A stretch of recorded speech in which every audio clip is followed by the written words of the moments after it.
World War II combatives, when you boil it down, is really three core components when it comes to unarmed stuff anyway. The first part is preemptive assault. I've judged that you have suspected me, or that you are taking a longer interest than you should in my papers, my clothes, my dress, my accent, my documentation, and therefore I will assault you first. And that's where we get things like the chin jab, like the tiger claw. I'm just going to get in there first, knock you down, take you out, get gone. Preemptive assault. The second part is responding to habitual acts of physical violence. So these are things that humans naturally do when they want to fight or capture another human being. So you'll see lots of responses to being gripped around the neck, around the side of the head, around the waist, by the wrist. Because let's think about it in context. If you are arrested, if you are captured, you're probably going to die. You're probably going to get tortured. You're probably going to give up lots of information on the way to those two destinations. It's not a great deal for you. So breaking out of those arresting holds is a really important thing. And the third part is the sentry elimination, which makes a lot of sense in the context of the time. In this video, we're going to be looking at taking some of the World War II combatives content. We're going to look at the edge of hand blow, so striking with this bottom part of the hand here, although in reality, anywhere between here and here is good to go. We've got the edge of hand, we've got a lovely personal piece of lead pipe, which is a forearm, and you've got this kind of pre-elbow bit here. So all in, we've got some good striking surfaces. And we're going to look at, let's think about this, World War II combatives. Odds are you are operating in a smaller group than the opposition, or indeed by yourself. So therefore, once you've got the content, you understand, right, it's how I do a chin jab, it's how I do a tiger claw, it's how I do edge of hand, whatever. Once you've got that content, then you have to put that content in the blender known as context. So let's look at some of the ways we could deploy edge of hand blows in a multiple opponent scenario. And so I'm going to use Goon 1 and Goon 2 over here. Now again, obviously in a real world and when I'm filming at seminars, I've got opponents, I've got camera people, I can move, you can see my feet, but I just want to land some principles with you for now. So let's imagine if we are thinking we're going to be accosted. We're being overly questioned by Goon 1 and Goon 2. Now these could be, let's look at historical context, these could be local gendarmerie, which aren't on your side. They could be any numbers of Gestapo, military police, sentries. In fact, when I train people that have trained in military circles, one of the things is a sentry wouldn't be stupid enough to let you get that close. A sentry wouldn't be stupid enough to allow you to do those things.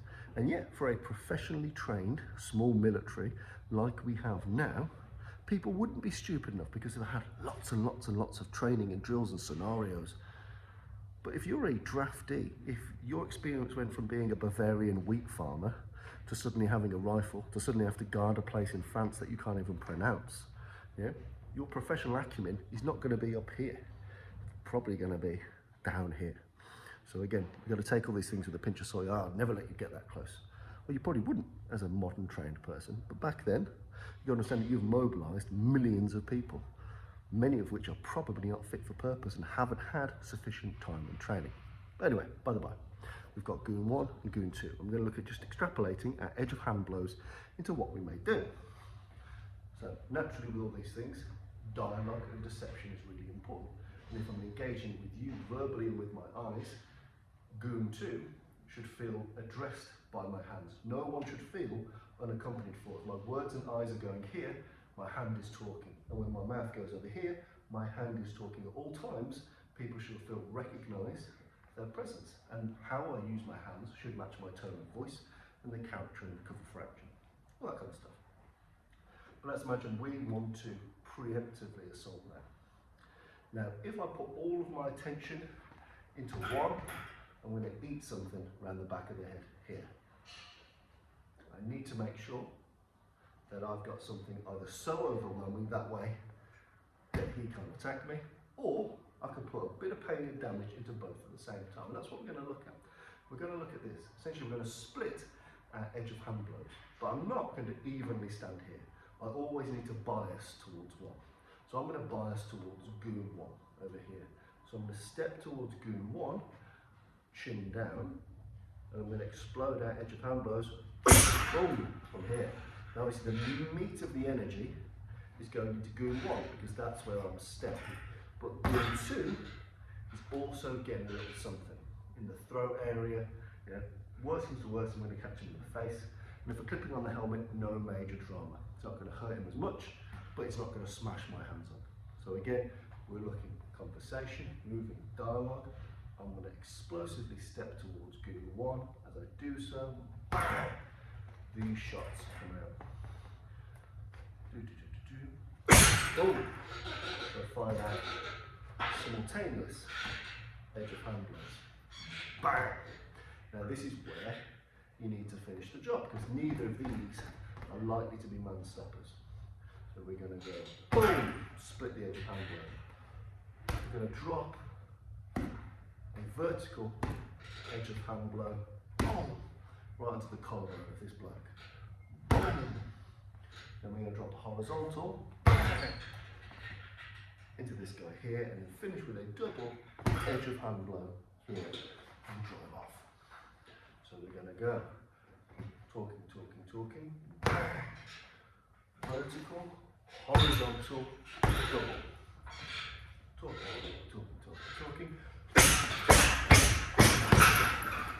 Nice and simple. Talking, talking, talking. Dropping this in. Want both to feel shock and pain and damage at the same time. They both want to be rattling from the offensive. Really crush into this guy here. Really smash into this guy here. Drop down on here and drive it off. Depending on the direction I want to go. Could go through them, round them, wherever. Doesn't really matter, but for the angle of this video, I'm just bouncing off. Hard shots. Important principles. Dialogue. Blah, blah, blah, blah, bloop. I can't go blah, blah, blah, stop. Hit. Blah, blah, blah, whoom. You got to hit while you're speaking, which is harder than it looks to be able to do, hitting while you're speaking. Secondly, I always have to bias my footwork towards one or the other. I can't cause enough damage without putting mass into the target. It's really important. So over here, we're going to modify this. You don't really see this anywhere, but in my drills it makes a lot of sense. 2v1, talking, talking, talking. Just want that immediate split shot. Then I've got to really do the business. I've decided you're going to cop it first. Big drop step. I'm stepping towards you. I'm planting that weight. Vertical edge of hand. I'm going to step towards gear 2, and as I do so, I'm going to use my elbow as cover. Right into that face. Neck, jawbone, whatever you get. Then I'm going to step again. Double edge of hand blow here. All the mass drops off. All the mass. Boom. There we go. So split. 1, 2, 3. The most important thing with the edge of hand blows is you take your ass with you. Your mass, your ass, your legs have to move towards and through the thing you want to hit. It's like playing tennis. You can't just play tennis like this. We have to play tennis while moving. Even bloody ping pong, even fucking table tennis. We've got to move. Same with edge of hand blows. Your movement is really important. A, because it gives you the mass and momentum to put some damage into that shot. And B, it makes you a moving, difficult target. And if you imagine the enemy's eyes like a laser-guided missile, a sight-guided missile, they're trying to lock onto your face. What you don't want is your face to be stood here, beep. You want it to constantly be trying to catch up, beep, beep. You moving with your edge of hand blows, that moves the aperture of where the face is going to be, allowing you to put the heavier shots in. So that's one example of taking the content, edge of hand blows, putting them into a context, multiple opponent attacker or multiple opponent preemption, and then seeing what we can blend out. Split edge of hand, vertical, horizontal, double.